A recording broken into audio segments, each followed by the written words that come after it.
Trump, Kevin McCarthy, Franklin or Graham, Bill or Reily. Donald Trump, Kevin McCarthy, Franklin or Graham, Bill or Reily. These men have significant power. They have risen through the cracks of American politics to spread their intolerable agendas to breed conflict and division. These are the list of charismatic politicians who regard themselves as morally complete because they pay for their social media teams to have an automated thoughts and prayers tweet sent out after a mass shooting occurs. These are the list of courageous men who have taken it upon themselves as the leaders of America to find solution to shooting tragedies. Of course, these don't include rational choices such as restricting gun laws or suppressing fascist groups coordinated by white supremacists. Oh no. That would amount to considerable action, which would automatically lead to controversial reactions. Politicians are taught to run away from the sight of innovation because change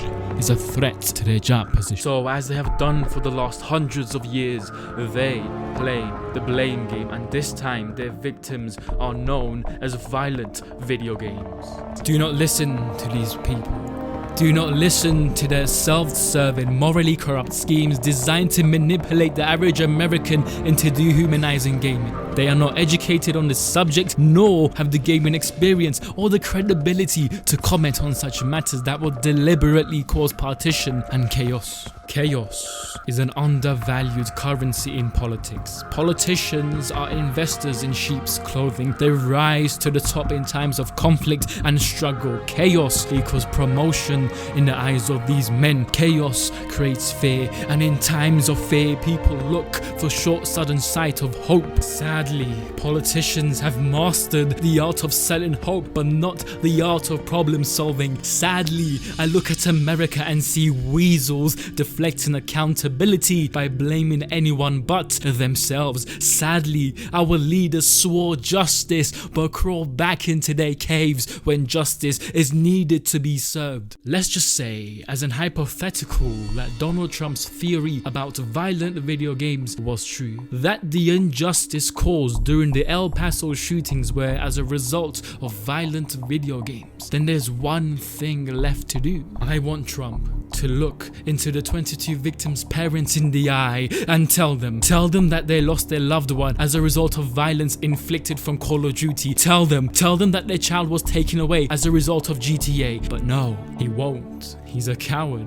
You see, if Trump banned violent video games, then who else would he have left to blame? How else could our leaders create white noises to keep us distracted, reflected, blinded from the truth? We all know the truth. We all know that the equation mass shootings requires a demonic human being and a gun. Take away the gun and America becomes stable again. America becomes civil again. Of course, this is fantasy, far away from reality, something our politicians can't differentiate when it comes to the effect of video games in actuality. You know, I would love to be optimistic and sell you the hope of change in the future, but I can't. Sadly, America has fallen into the pacification era, breastfed with what you want to hear rather than what you need to hear. We are programmed to blame others, looking to hold someone guilty when they need to look themselves in the mirror. For example, just last week, Walmart decided to remove violent video game imagery in their shops, acting like a virtuous, caring company, whilst ignoring the fact that they openly sell guns to the public, the main component that's causing all this tragedy. Let me spit some facts. 80% of mass shooters aren't affected by video games, the study shows. America has 6 times as many firearm homicides as Canada and nearly 16 times as many as Germany, the study shows. Look, gun control is not the only problem that's plaguing this great country. Deep roots of hate have been growing at an alarming rate. Poisonous weeds are being given the platform to spread their fascist bigotry messages. White supremacism has unfortunately become a topic in the 21st century. Internet forums are frantically being consumed by racists to contaminate minds and ultimately increase awareness of their fascist ideas. We can't stop them. We can't pledge a generation of white supremacists to surrender, but we can slow them. Poisonous weeds need sunlight to survive. Sunlight comes from the sun, from above, a place of power. These powers derive from our government directly. Our so-called politicians who promise to keep peace, who promise to root out all racism and discrimination. But they lie. They have not fulfilled their promise. They never will. They have allowed these fools to have a voice. They have allowed these half-wits to act freely without severe consequences.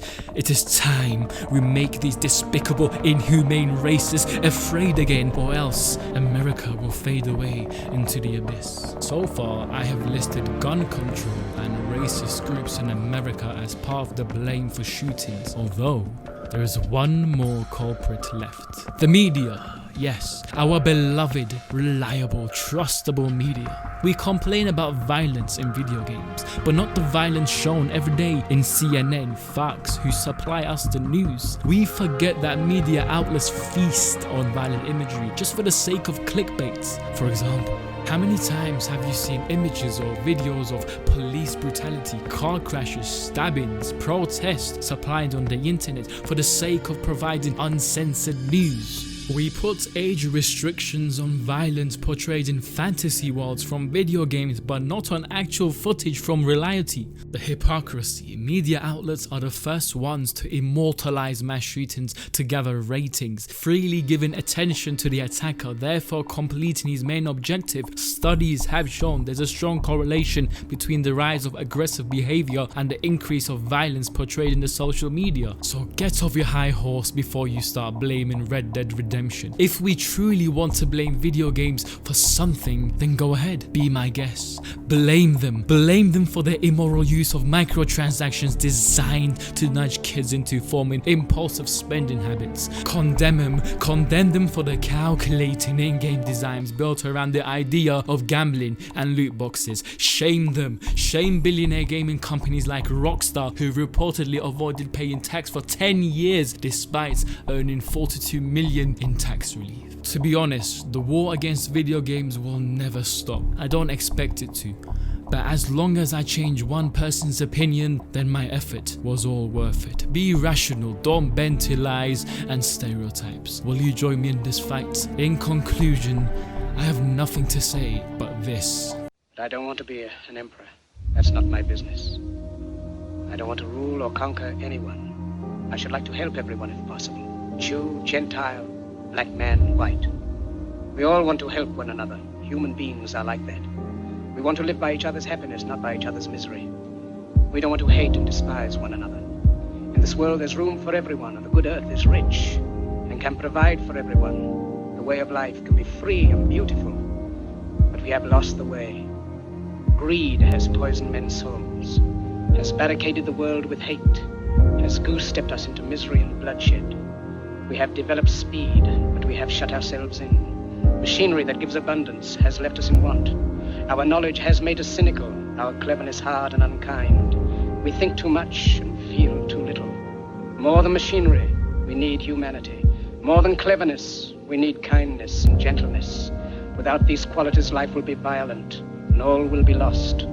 The aeroplane and the radio have brought us closer together. The very nature of these inventions cries out for the goodness in men, cries out for universal brotherhood, for the unity of us all. Even now, my voice is reaching millions throughout the world, millions of despairing men, women, and children, victims of a system that makes men torture and imprison innocent people. To those who can hear me, I say, do not despair.